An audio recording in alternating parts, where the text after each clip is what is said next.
দূর থেকে করুন, দূর থেকে।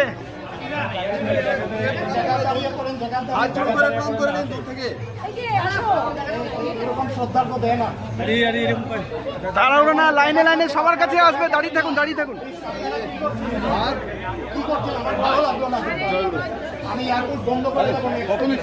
সকালে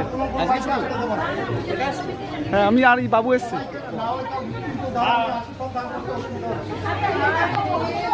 সাইড থেকে